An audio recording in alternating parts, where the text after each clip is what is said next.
excuse-moi, de te déranger en plein lundi après-midi. Est-ce que tu aurais, allez, 2 minutes devant toi? Peut-être 3 minutes. Poussons jusqu'à 5 et peut-être voire 10. Peu importe le temps que cette vidéo prendra. Si ça doit prendre 1 heure, ça prendra 1 heure. Faisons une analyse plan par plan du dernier trailer de Loki qui est sorti il y a quoi? Il y a 50 minutes précisément. Pourquoi? Parce qu'il est 15h50 et qu'il est sorti à 15h50. Enfin, il est sorti à 15h, mais t'as compris, on s'en fout de ça. Regardez, j'ai le petit stream deck. On va pouvoir analyser ça plan par plan. Oui, c'est une nouvelle mise en place, ça fait plaisir, on va aller directement sur l'internet, Google Chrome, comme disent les jeunes. Ah, c'est incroyable, on va pouvoir analyser le trailer tout de suite. Et je ne dis pas que je suis parole d'évangile, mais je pense que ce qu'on peut en dégager au niveau de l'analyse peut en découler sur des théories qui arriveront peut-être demain, peut-être demain. Demain, t'inquiète pas. En tout cas, le trailer commence avec ce carrelage, ce carrelage mural, on peut dire ainsi, qui est assez étrange. Mais donc, au début, quand le trailer a commencé, j'ai cru que c'était Freeze en fait. Donc j'allais recommencer, j'allais recharger la page. Sauf que là, c'est très intéressant. Pourquoi? Parce qu'on a le Loki avec l'habit qu'on avait déjà vu dans Avengers Endgame, et c'est l'habit qu'il a dans Avengers premier du nom. Pourquoi? Parce que, vous le savez ou peut-être pas, dans Avengers Endgame, certains des Avengers, notamment Ant-Man, Hulk, Captain America et Iron Man, retournent en 2012, à l'époque où le Tesseract était à New York, pour aller récupérer le Tesseract. Et celui qui se charge, ou plutôt ceux qui se chargent du Tesseract, ce sont donc Iron Man et Ant-Man. Sauf qu'ils n'ont pas vraiment réussi, puisque Iron Man, lorsqu'il a récupéré le Tesseract, a été bousculé par Hulk, ce qui fait que le Tesseract s'est retrouvé comme par hasard devant les pieds de Loki, qui s'est échappé avec. Et justement, c'est la première scène du premier trailer de Loki que l'on a eu, même si c'était pas forcément les premières images, puisqu'il y avait déjà des premières images qui avaient été dévoilées en même temps que WandaVision et Falcon dans un gros, enfin un gros, ça durait 30 secondes, mais dans un, on peut dire dans un mashup, dans un condensé de trailers. Là, donc, le premier trailer qui était sorti commençait avec cette scène-là d'Endgame. Et là, on devrait avoir vraisemblablement la suite. Mais pas la réelle suite, puisque dans le premier trailer, encore une fois, à un moment donné, tu as Loki qui se réveille dans une sorte de désert. Alors, est-ce que c'est à ce moment-là que la TVA va le récupérer? Je ne sais pas, mais que fait la TVA, donc qui est la police du temps, donc Tam Variance Authority, Variant Authority, je ne sais plus, mais en tout cas, c'est Tam Variant Authority. Et quel est le rapport en fait avec le Tesseract, qui je vous le rappelle est une des 6 pierres de l'infini, qui est la pierre de l'espace. Et c'est très intéressant, pourquoi? Parce que justement le personnage qui est à la droite de Loki mais à la gauche de l'écran, tient le Tesseract normalement. Ce qui signifie que pour moi, ce n'est pas un humain comme les autres, puisque je vous le rappelle, dans le premier Avenger, donc Avengers en 2012 de Joss Whedon, à un moment donné, quand tu as Loki qui arrive sur Terre, Nick Fury essaye de prendre le Tesseract avec ses doigts, enfin même s'il a des gants, il essaye de les prendre, mais ça lui brûle la main. Sachant que c'est quelque chose qui chauffe beaucoup, à mon avis, c'est pas un simple humain. Et à mon avis, ce personnage, on pourrait peut-être le revoir après. Analysons ça, plan par plan, on continue du coup.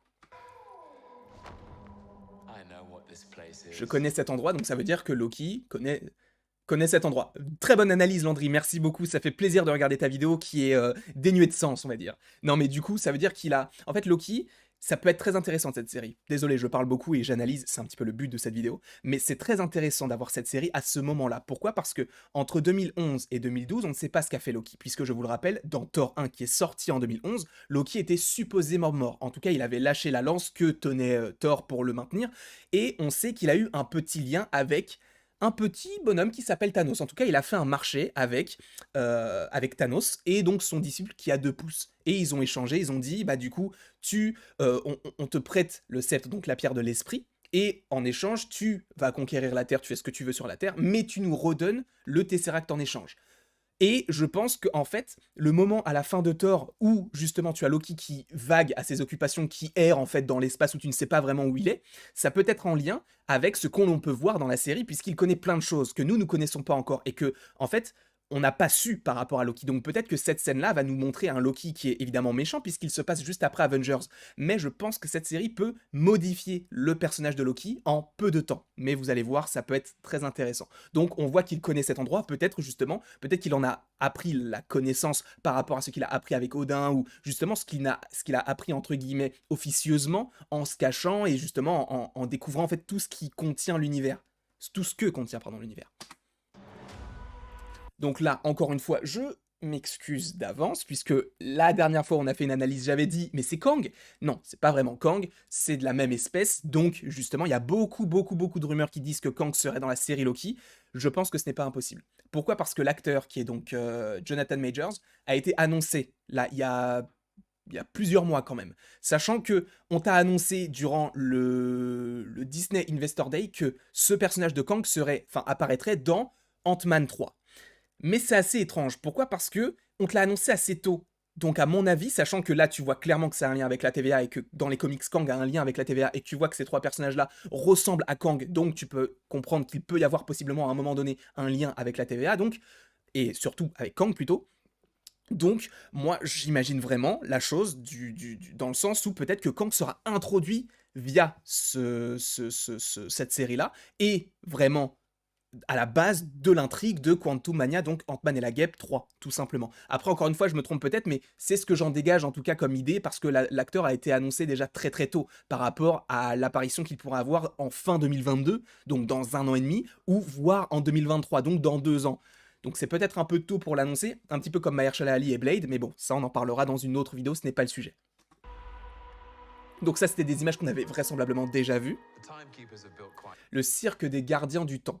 Je me suis pas forcément renseigné sur les gardiens du temps, mais ne vous inquiétez pas, après la petite vidéo, je ferai les recherches nécessaires pour vous proposer quelques petits contenus plutôt sympathiques.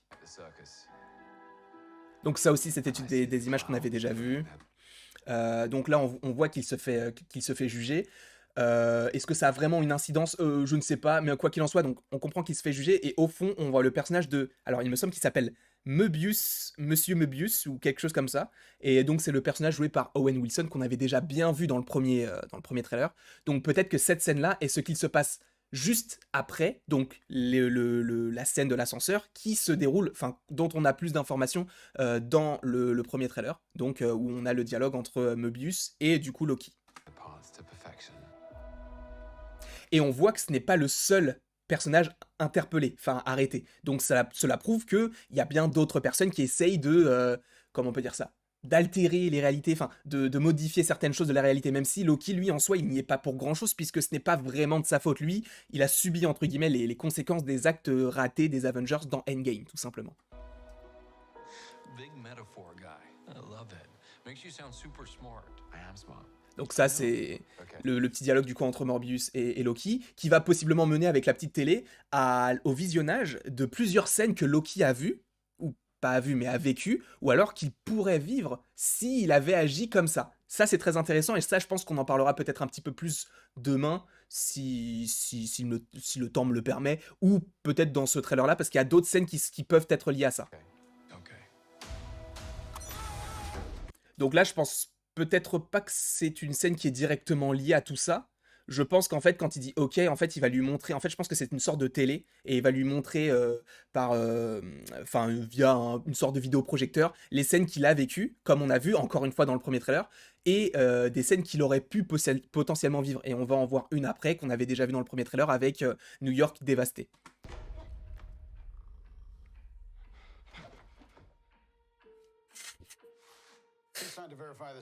Ça, c'est très stylé, je dois dire. Du coup, en fait, même s'il explique, je vais juste vous l'expliquer, réexpliquer vite fait. En gros, tout ce que Loki a pu dire ou a pu faire, tout est là. Donc, et on va en avoir la confirmation.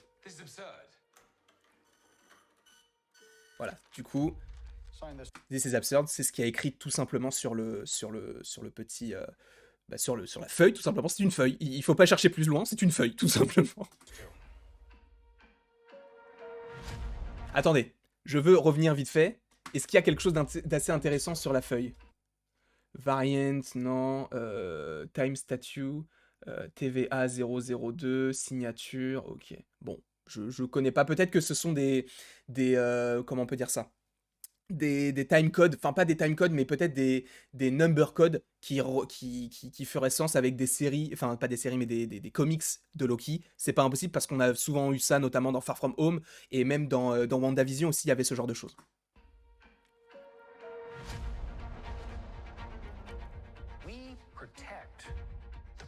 Donc là, on t'explique vraiment l'histoire, le principe de la TVA, donc il s'assure de la fluidité du temps. Breaking Le Tesseract a altéré la réalité. Et donc là, logiquement, c'est ce que je viens de vous dire. En fait, j'avais oublié qu'il y avait cette scène-là parce que je vous rappelle que je n'ai vu le trailer qu'une seule fois.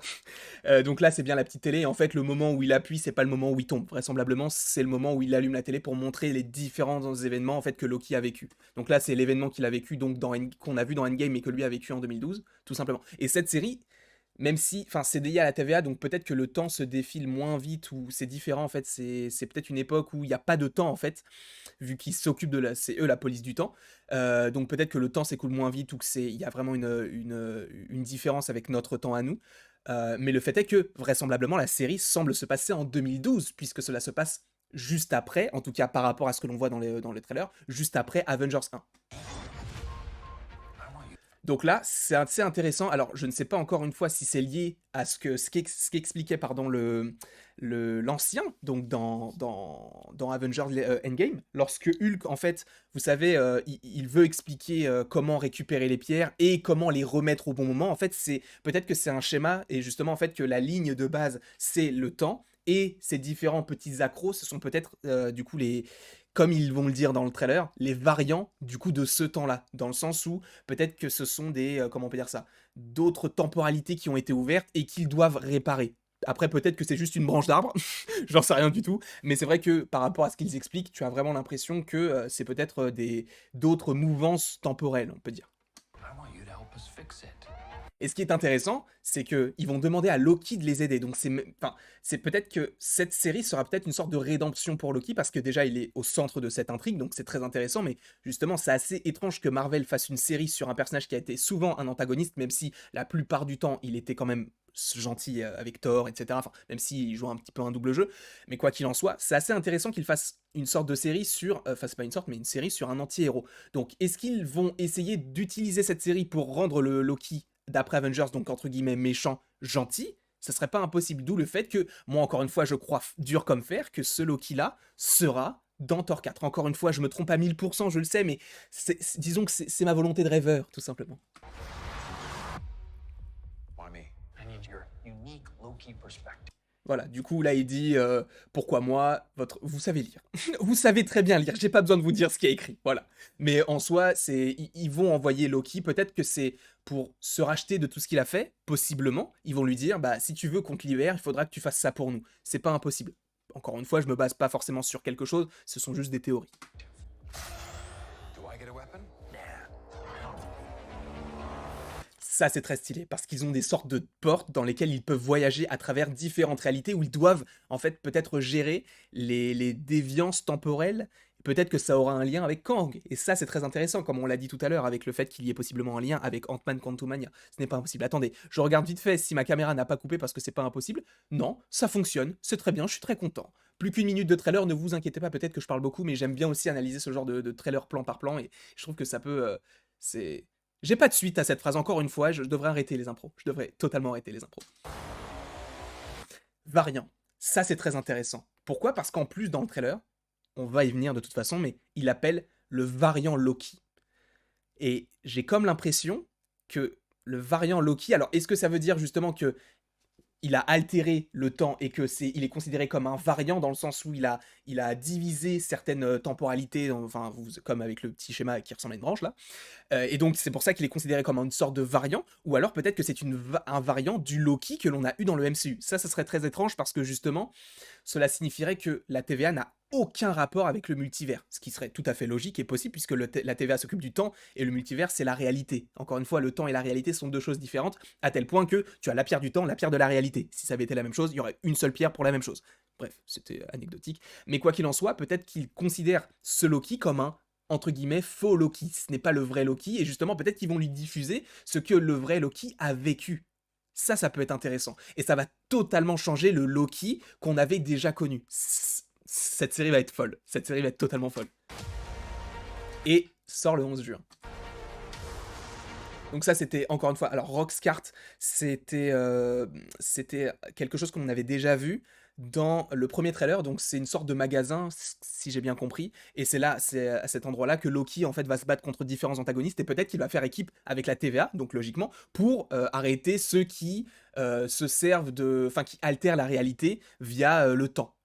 et c'est pourquoi il va être, entre guillemets, il va faire partie de la TVA en étant une sorte de policier du temps pour possiblement se racheter de tout ce qu'il a fait et être libéré à la fin.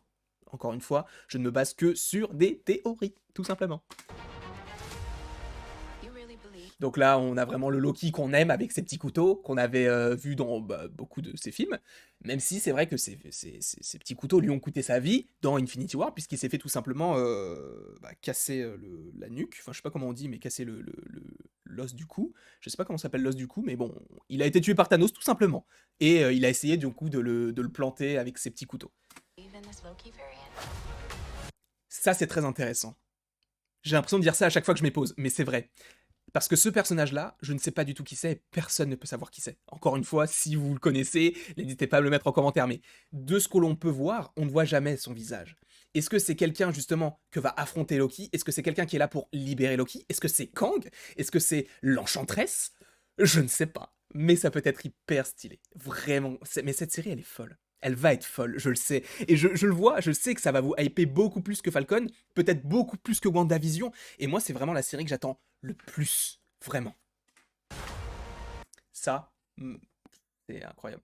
Incroyable. Parce que justement, là, c'est même pas que le personnage regarde un futur alternatif ou un futur possible, c'est qu'il regarde. C'est qu'il le vit en fait. Il semble le vivre. Il semble avoir passé cette porte-là, chose qu'on n'avait pas forcément vue dans le premier trailer, mais là, il semble avoir passé cette porte. Et je trouve ça fou en fait. Je trouve ça fou parce que peut-être qu'il va voir les conséquences de. Et ça va peut-être être une sorte entre guillemets de what if. Donc, et si Loki avait réussi? Et si justement les Chitauri avaient envahi la Terre, comme il l'avait prévu dans le film Avengers, et, et du coup, ça donne ça, puisqu'on sait que ça se passe à New York. Puisque, regardez le bâtiment, vous voyez de toute façon, c'est la tour des Avengers. Mais le bâtiment qui est juste à gauche, donc un plus bas, pour moi, il ressemble au dos du Sanctum Sanctorum. Encore une fois, je peux me tromper à 100%, mais il ressemble assez au Sanctum Sanctorum de dos. Je n'ai jamais vu le Sanctum Sanctorum de dos, mais de par la forme du bâtiment qui est assez particulière, je me dis que ce n'est pas impossible que ce soit ça. Et sachant que la tour des Avengers, en tout cas à l'époque, en 2012, était à New York, là, le Sanctum Sanctorum, c'est également à New York, donc ça me semble pas du tout illogique que ce soit dans cet état-là, parce que c'est l'arrivée des Chitauri dans le monde, et particulièrement à New York, parce que le portail a été émis depuis la tour des Avengers, donc la tour Stark à l'époque d'Avengers 1. Tout simplement. Mais le fait est que il va peut-être vivre et revivre les choses sous une façon différente. Parce que là, peut-être qu'il est dans une sorte de variant, encore une fois, donc ce schéma très linéaire, mais avec ses petits accros, peut-être qu'il est dans un de ces variants où justement, il aurait réussi à faire ce qu'il avait prévu de faire dans le film Avengers, et qu'il va se rendre compte, mais non, en fait. C'est pas ça qu'il fallait que je fasse. C'était quand Thor. Parce qu'en plus, il y a un dialogue avec Thor dans Avengers où il dit. Où tu sens que Loki il peut redevenir gentil. Et donc, peut-être que c'était à ce moment-là où on pouvait se dire, il va redevenir gentil. Au final, non. Même si, bon, on savait qu'il avait jamais vraiment été un grand méchant, même s'il a tué quand même pas mal de personnes. Mais le fait est que. Peut-être que ça aura un lien avec cette scène-là et il va revivre des moments qu'il n'a pas vécu lui, mais peut-être que ça va le changer à jamais. Et le fait qu'on puisse revoir ce personnage-là, que d'ailleurs, Loki, il y aura une saison 2 apparemment, qui serait en préparation, et ça pourrait nous permettre de revoir ce personnage, mais sous un aspect totalement différent et gentil pour le coup. Encore une fois, peut-être pas gentil, mais en tout cas modifié par rapport à ce qu'on connaît déjà du personnage. Luckily, he believes in himself enough for the both of us. Donc on a vraiment l'impression, en tout cas quand il a les couteaux, qu'il va s'entraîner. Enfin, je ne sais même pas, parce que, en fait, à un moment donné, on lui dit pas d'armes. Sauf que là, il a des couteaux. Donc, pourquoi? Est-ce que justement il va se rebeller contre la TVA et qu'il va comprendre que la TVA au final c'est pas si sympa que ça, comme toutes les grandes institutions chez Marvel, comme par exemple le Shield ou le Sword par exemple, où il y a forcément toujours des entre guillemets des brebis galeuses. Donc là peut-être que c'est la même chose au sein de la TVA, je ne sais pas, mais ou alors c'est peut-être juste pour s'entraîner justement pour aller du coup intervenir dans différentes temporalités pour arrêter ceux qui altèrent la réalité, tout simplement. Ça c'est fou. Ça, c'est fou. Et lui, c'est fou. Mais lui, c'est fou aussi. Mais c'est incroyable le nombre de plans qu'il y a dans ce trailer. C'est incroyable. J'ai l'impression que la vidéo dure 20 minutes. Attends, ça fait combien de temps qu'on tourne là? Parce que là, il faut peut-être que je boive un petit peu. Ça fait 20 minutes qu'on. D'accord, parfait. C'est pas grave. On boira après. Il n'y a pas de souci. Bref, ce personnage-là est hyper intriguant. Il a un petit sac à dos plutôt sympa. Mais il est hyper intriguant. Est-ce que, justement. Enfin, là, on comprend qu'il est totalement contre la TVA. Et on voit, encore une fois, que c'est une sorte de porte par laquelle il passe quand, ils vont, du coup, dans les différentes temporalités. Donc peut-être que ce personnage-là va justement enfin, est peut-être là pour rechercher Loki, mais en tout cas, à mon avis, il y aura un affrontement avec Loki. J'ai hâte et je pense qu'il y a 2 possibilités à ce personnage. Pour l'instant, en tout cas, peut-être que ça sera pas du tout le cas. Encore une fois, les séries Marvel, si tu te bases sur les trailers, tu vas être trompé du début à la fin. Jamais au début, de la série Falcon and the Winter Soldier, on se serait dit: «Bah, il y aura possiblement Power Broker», sachant que c'est un personnage personnellement que je ne connaissais pas, mais qu'il y a plusieurs personnes qui ne connaissaient pas et aujourd'hui, il est dans la série. En tout cas, il est évoqué et on sait à peu près qu'il existe ou qu'il semble exister. En tout cas, c'est un symbole. Là, c'est peut-être la même chose. Peut-être qu'il y aura encore plein de choses dans la série Loki dont on ne se doute absolument pas et qui seront quand même dans le trailer. Dans la série, pardon. Et je trouve ça fou. Je trouve ça juste incroyable. It is adorable. Je... Il y a des plans qui sont magnifiques. Ça fait partie d'un des plans qui sont magnifiques. Le violet. Enfin, en fait, c'est très coloré, on va dire, parce que déjà, l'image de base, enfin, le poster de Loki était jaune-orangé, doré, on peut dire. Le logo est écrit en vert, à peu près. Et là, c'est du violet, donc on a vraiment des couleurs qui n'ont pas forcément de rapport entre elles, mais qui sont assez jolies. Je trouve qu'il y a vraiment une recherche artistique, et je pense qu'il y aura vraiment une recherche dans l'esthétisme, possiblement dans le choix des couleurs, dans le choix du cadrage, qu'on avait retrouvé, par exemple, dans WandaVision au tout début. Ce serait très intéressant de voir ça, mais sous toute une série qui me semble à 6 épisodes, si je ne me trompe pas. That you think you could possibly manipulate me. Donc ça, c'est du coup, ils sont bien dans le magasin. Donc, et là, j'ai l'impression que c'était bien Owen Wilson, mais est-ce qu'il fait vraiment équipe avec Loki? Je ne sais pas. Cette scène-là, elle était incroyable. Elle était déjà dans le premier trailer. Et il y a aussi une scène qui me semble est juste après. Non, elle est pas encore là. Là, c'est très fort parce que j'ai l'impression qu'on est sur Asgard. Encore une fois, je me trompe peut-être, mais ça sent, ça, c'est même pas que ça sent, ça pue Asgard, là. Ça pue Asgard et ça semble être le trône que lui a toujours voulu. Et peut-être encore une fois que c'est une sorte de futur qu'il voit et qu'il pourrait peut-être un jour assouvir. Je ne sais pas, mais en tout cas, mais c'est juste génial. Si on a du Asgard, ça serait incroyable. Ça me donne des idées de vidéos pour demain. Je dis ça, je dis rien. On continue. Là, ce plan-là, moi, me fait beaucoup penser, vous allez voir, parce qu'il y a ce plan-là et l'autre juste après, moi, celui-ci me fait beaucoup penser à un plan de Star-Lord dans Les Gardiens de la Galaxie quand il va sur Morak pour récupérer l'orbe. Ça m'a, de par la couleur, parce que Morak c'est une planète assez violette, enfin bleue, enfin tu sens qu'il y a ce genre de couleur, ça me fait un petit peu penser à ça. Là, on voit qu'il y a des fissures, donc est-ce que c'est en lien avec le fait que, je sais pas, il y a des failles spatio-temporelles, je n'en sais rien du tout, mais le plan d'après, 10 steps ahead of you. pour moi, enfin du coup, il est passé un petit peu trop rapidement, je pensais qu'il était un petit peu plus long que ça. Ce plan-là, pour moi, c'est un lien direct avec la façon dont est filmé Doctor Strange. Encore une fois, est-ce que c'est un lien avec le fait que ce soit des temporalités différentes, etc. Et l'architecture me fait penser énormément à ce qu'on peut trouver sur Asgard. Encore une fois, je me trompe peut-être à 1000%, mais c'est vrai que ça me fait penser, ces arches, moi ça m'y fait penser, mais je me trompe peut-être. Ça, c'est très cool, mais j'ai toujours, voilà, du coup, je comprends pas le lien qu'il peut y avoir avec le premier trailer, le deuxième trailer. Je ne comprends pas. Peut-être qu'il va essayer de rallier. On voit qu'il a Loki for President sur son, enfin en badge, juste ici. Quel est le lien qu'il peut y avoir vraiment? Et c'est ça qui est fou avec cette série, c'est que tu peux pas deviner à l'avance ce qui va se passer ou ce qui peut se passer. C'est incroyable. Enfin, c'est fou, c'est fou. Mais même si on ne sait pas ce qui peut se passer, on va quand même essayer. On va essayer de braver ce qui est impossible. Voilà. J'ai bugué. Mais ne nous arrêtons pas à ce qui est impossible. Est-ce que ça peut devenir un nouveau slogan de la chaîne? Non, c'est nul. Continuons. On trust, are you? Donc là, du coup, est-ce que c'est le personnage tout à l'heure qui avait le Tesseract? C'est pas impossible, sachant que c'était le personnage, il me semble, qui était lors de l'audience entre guillemets de Loki, où il y avait du coup Möbius qui était au fond de la salle. Là aussi, c'est très cool parce que bah, Loki, on oublie souvent, mais même si c'est un personnage ultra stylé, c'est le dieu de la malice, il sait se servir de la magie, donc ça c'est très cool. Ça c'est très cool. Là, donc c'est le plan que l'on avait avec le fait qu'il saute de l'avion, et ça c'est la vidéo que je devais tourner pour demain. Dans le premier trailer, il dit: Mon frère, Heimdall, préparez-vous. Il saute, et il y a le Bifrost qui arrive. Est-ce que tu aurais Thor ou Heimdall dans la série? Je ne sais pas. Je ne sais pas. Je ne sais pas. You can trust me. Loki, I've studied almost every moment of your entire life. You've literally stabbed people in the back like 50 times. Why never do it again? Ça, c'est Loki. En une scène, ils arrivent en fait à te recontextualiser le personnage de Loki, et je trouve ça juste génial. Et j'ai l'impression d'avoir dit génial, super cool, au moins 20 fois dans la vidéo. Mais ce n'est pas grave, on continue, on continue. Donc en tout cas, on comprend qu'il fait partie de la TVA et qu'il va faire équipe, en tout cas, au premier abord, avec ce personnage donc de Möbius. Excusez-moi. Excusez-moi. J'en avais parlé lors du premier trailer. Mais je suis désolé, mais c'est Natasha. C'est Natasha. On n'arrive pas bien à distinguer la couleur de ses cheveux. Est-ce que c'est du blond? Est-ce que c'est du roux? Parce que le fait est qu'elle est... comment on dit ça? Elle est éclairée par la couleur violette. Pourquoi est-ce qu'il y aurait Natasha dans la série? Est-ce qu'il y a vraiment Scarlett Johansson dans la série? Parce que on peut se dire, oui, mais si tu te bases que sur les cheveux, ok. Mais dans les derniers films, elle a pas cette coupe-là. Je vous rappelle que la série est censée se passer juste après Avengers 1, donc en 2012. Et je suis désolé, mais elle a cette coupe-là. Et l'habit que ce personnage arbore ressemble étrangement à la combinaison qu'elle a dans Avengers 1, qui est une combinaison du Shield. Encore une fois, j'ai l'impression que ça y ressemble. Je ne dis pas que c'est elle, mais pour moi, c'est elle. Voilà, en fait, si je vous le dis, c'est elle.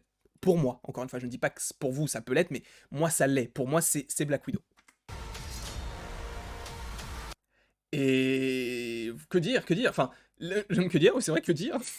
Parce qu'en fait, elle est tellement vite que j'ai même pas eu le temps d'analyser les choses. Donc ça, c'est ce qu'on vient de voir. Donc là, on a plusieurs plans. Donc par rapport au décor, par rapport aux fissures dorées, entre guillemets, ça semble ressembler à ce que l'on a vu tout à l'heure avec le plan, vous savez, Doctor Strange, avec les différentes fissures, ce qui ressemble un petit peu à Asgard. Est-ce que c'est vraiment Asgard? Je ne sais pas, mais en tout cas, c'est possible que ce soit ça. Est-ce que ce personnage ne serait pas le personnage sous la capuche? Je ne sais pas non plus. À voir, évidemment. Ça, étrangement, je ne sais pas pourquoi, mais dès que j'ai vu cette scène-là, ça n'a aucun rapport, vous allez voir, mais ça m'a fait penser en fait au village dans lequel on commence le film Far From Home, vous savez, au Mexique, là où il y a Mysterio qui arrive. Ça n'a aucun rapport avec Loki, mais les murs, tout ça, ça m'y a fait penser, donc je sais que ça n'a aucun rapport, mais voilà. Et là, du coup, on arrive sur le petit, comment on appelle ça, le petit logo. Je repasse sur ma tête en gros plan. J'espère que tout n'a pas coupé et que je suis toujours là. Du coup, voilà, que dire en tout cas de ce trailer? Ce trailer est incroyable, il est génial. Ce qui est très très fort, ce qu'ils arrivent à dégager, c'est incroyable. Tu te dis, mais ils ont réussi à faire une série sur un personnage qui est mort 4 fois. Oui, ça peut pas forcément plaire à tout le monde parce que il y a beaucoup de gens qui vont se dire oui, mais on a déjà vu Loki 20 fois, à un moment donné, il va falloir qu'il passe. Même moi, je dis de temps en temps que faut qu'il passe à autre chose, notamment avec Iron Man et Captain America. Là, le fait que ce soit Loki, ça me dérange pas. Parce que justement, c'est un personnage, on sait qu'il est mort, mais qu'il est revenu à chaque fois. Donc le fait qu'il revienne encore une fois, oui, ça peut paraître un petit peu rébarbatif, mais ça me dérange pas outre mesure parce que j'adore le personnage, j'adore l'acteur. Il y a une saison 2, il y a un Thor 4 qui arrive. Pour moi, il y a un lien direct. Ça tisse Kang. Donc évidemment que je suis content. Évidemment que je suis content. En tout cas, j'espère que cette petite analyse, cette longue analyse, putain, ça fait 27 minutes qu'on tourne. Et ben, en tout cas, j'espère que j'ai pas été un trop fouillis. Ça fait longtemps que j'ai pas fait ça, donc je suis peut-être un peu rouillé, hein. Personne ne dit ça encore une fois, je suis vraiment un vieux mec, un vieux mec, je suis un vieux mec. Quoi qu'il en soit, merci d'avoir regardé cette vidéo, cela m'a fait extrêmement plaisir. Je ne sais pas si on fera un live ce soir, mais quoi qu'il en soit, on live soit sur YouTube, soit sur Twitch, voilà. Mais demain, genre, enfin juste après là, cette vidéo-là, je vais tourner des vidéos. Enfin là, j'ai eu des petites idées, j'avais déjà l'idée de vidéo à faire avant, mais là, c'est sûr et certain, mon gars, je suis là-dessus, et je vais m'y tenir. Donc, j'espère que cette vidéo, en tout cas, vous aura plu, j'espère que les prochaines vous plairont. Tu peux aimer, partager, commenter et t'abonner si ça te fait plaisir. En tout cas, moi, ça me fait plaisir. Et après tout, selon Laïus, il ne me reste donc plus qu'à te dire à la prochaine, pour la prochaine.